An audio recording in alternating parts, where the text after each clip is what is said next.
The frantic pounding on my front door at 3 a.m. should have been my first warning. But when I opened it to find Amanda, my sister-in-law, mascara streaking down her face and shaking like a leaf, my heart melted. That was my first mistake. "Please, Julia, you have to help me," she sobbed, clutching her designer handbag that probably cost more than my monthly mortgage payment. "They're going to take everything." I'm Julia Martinez, 35, successful real estate developer and apparently too trusting for my own good. Amanda was married to my brother Michael, and from the day they met, I knew she was trouble. But Michael was head over heels, blinded by her beauty and charm, never seeing the calculating look in her eyes when she thought no one was watching. "Come in," I said, ushering her into my living room. "What's happened?" Amanda collapsed onto my cream leather sofa, her tears miraculously dry now that she was inside. "It's terrible. The investments, they went wrong. All of them. The debt collectors are coming after me. After Michael, they're threatening to take our house, our cars." I sat across from her, noting how, even in crisis, she managed to check her reflection in her compact mirror. "How much are we talking about, Amanda?" She twisted her hands in her lap, diamond rings catching the light. $2 million.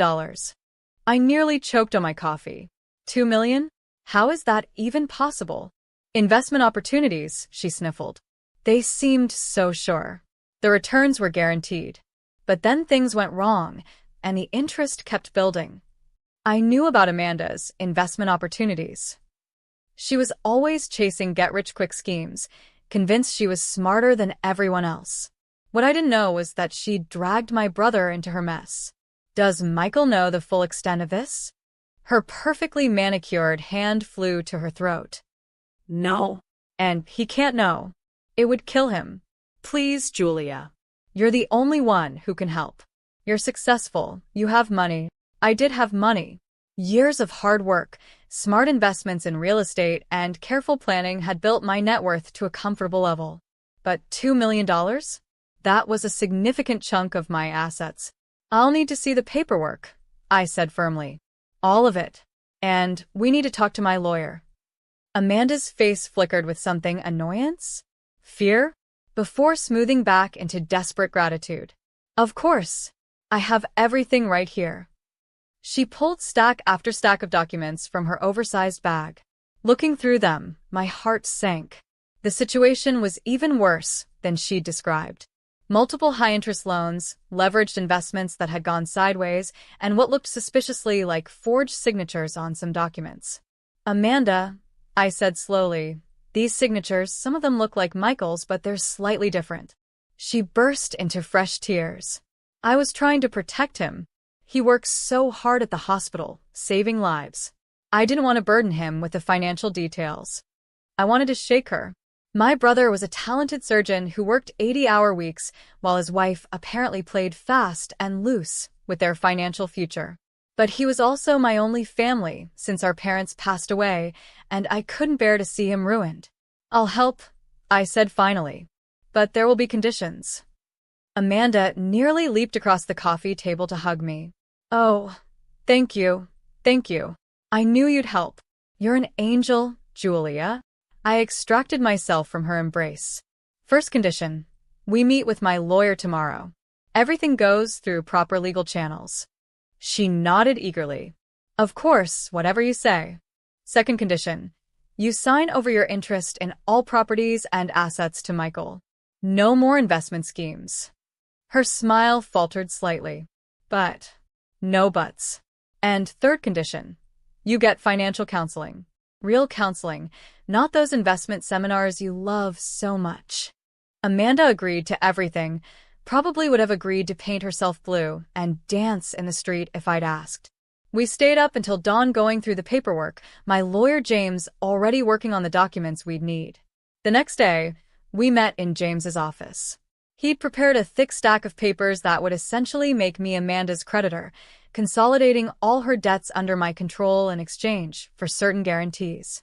"This document," James explained, pointing to a particularly important section, "states that in exchange for Mrs. Martinez assuming your debts, You agree to surrender all claims to property and assets currently held jointly with Michael Martinez, including but not limited to real estate, vehicles, and investment accounts. Amanda signed without even reading it. That should have been my second warning. Over the next few months, I watched as $2 million of my money went to cleaning up Amanda's mess.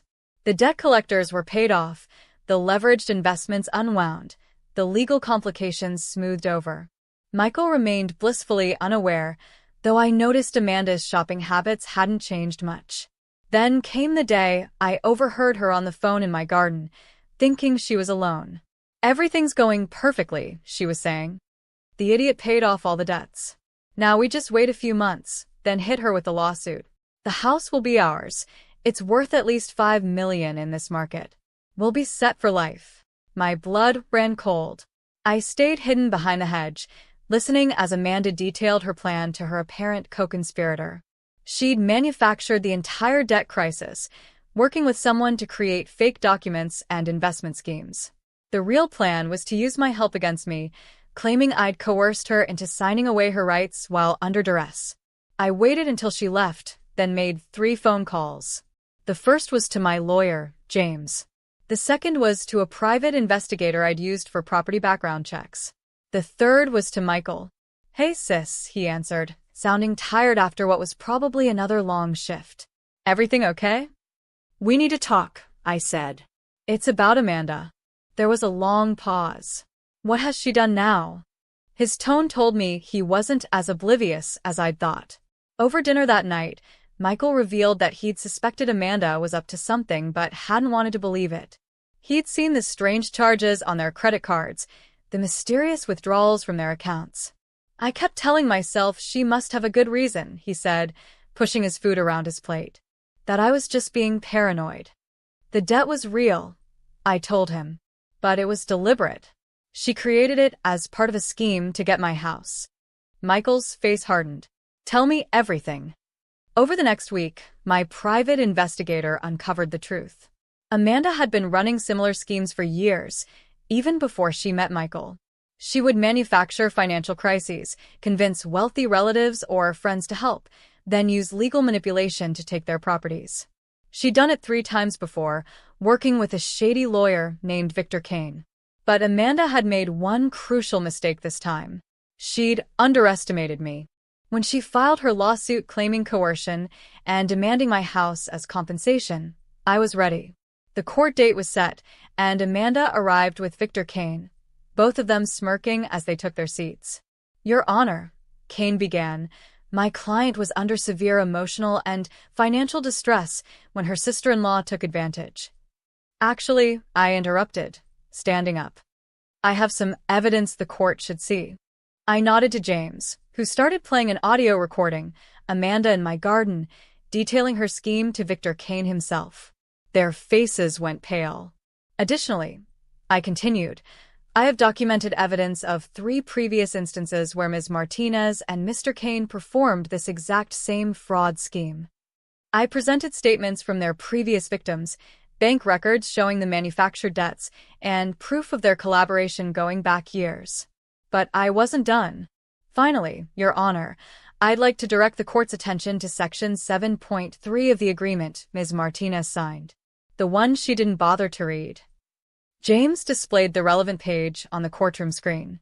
There, in clear legal language, was a clause stating that any attempt to legally challenge the agreement would trigger immediate repayment of all debts, plus a 100% penalty fee. "That's $4 million, Your Honor," I said calmly. "Due immediately." Amanda jumped to her feet. "You can't do this. It's not fair." The judge peered over his glasses at her. "Ms. Martinez, attempting to defraud the court is a serious offense. Bailiff, please take Ms. Martinez and Mr. Kane into custody. There will be criminal charges." As they were led away, Amanda screamed back at me, "You planned this. You knew all along." "No, Amanda," I called after her. "I just learned from the best. You taught me all about seeing the big picture." The aftermath was messy, but satisfying. Amanda and Victor Kane were charged with multiple counts of fraud. My private investigator found 5 more victims of their scheme, all of whom pressed charges. Michael filed for divorce immediately. "I'm sorry," he said later, as we sat in my garden, the same garden where I'd overheard Amanda's plot. "I should have seen it sooner." I squeezed his hand. We both wanted to believe the best in her. The difference is I stopped believing just in time. Amanda and Kane were sentenced to 15 years in prison. The judge was particularly unmoved by Amanda's tears this time, especially after hearing testimony from all her previous victims. Michael's divorce was finalized, and he kept everything. After all, Amanda had signed it all away in her rush to scam me. As for me, I kept my house, my money, and my dignity.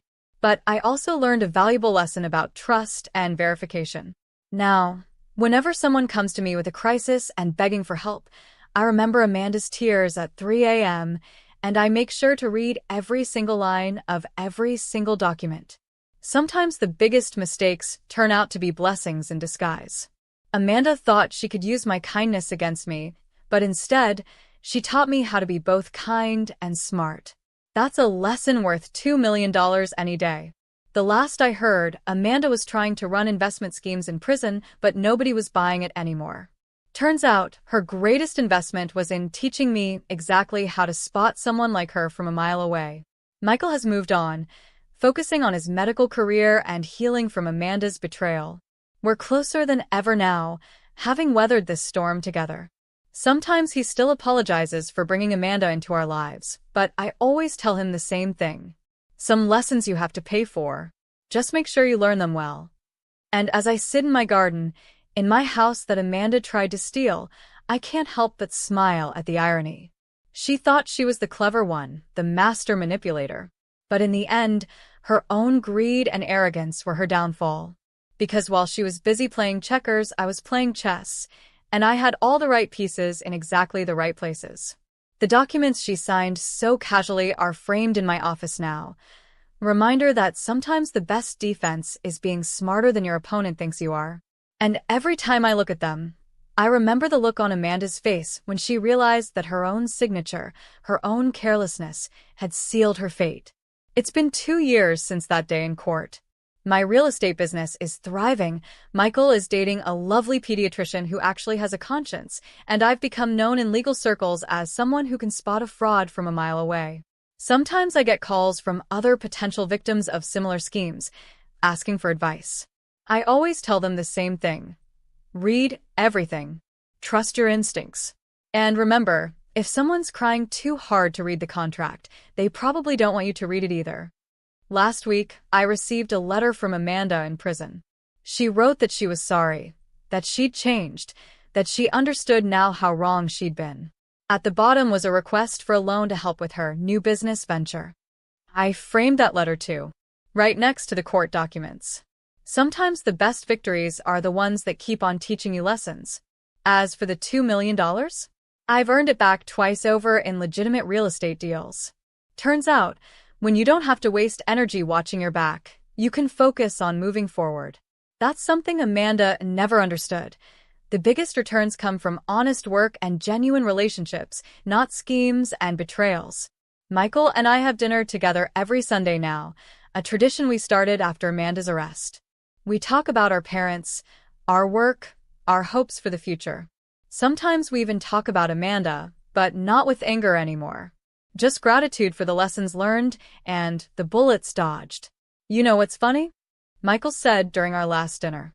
Amanda always thought she was the smartest person in the room.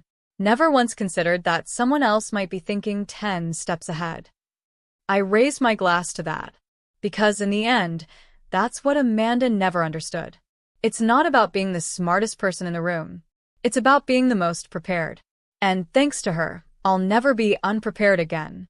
So here's to Amanda, serving her 15 years and probably still plotting her next big scheme. She taught me more than she'll ever know about trust, about vigilance, and about the importance of reading the fine print. Sometimes the best teachers are the ones who never meant to teach you anything at all. And as for that 3 a.m. wake-up call, these days I sleep just fine, knowing that my house, my assets, and my future are secure. Because while Amanda may have taught me about schemes and scams, I taught her something too, that sometimes the person you're trying to con is conning you right back. It's a lesson she'll have 15 years to think about. And me? I'll be right here, in my house, reading every contract all the way to the end. Because that's what smart people do. They learn from other people's mistakes before making their own. After all, as my father used to say, the best revenge is living well. And living well in the house Amanda tried to steal? That's just the cherry on top.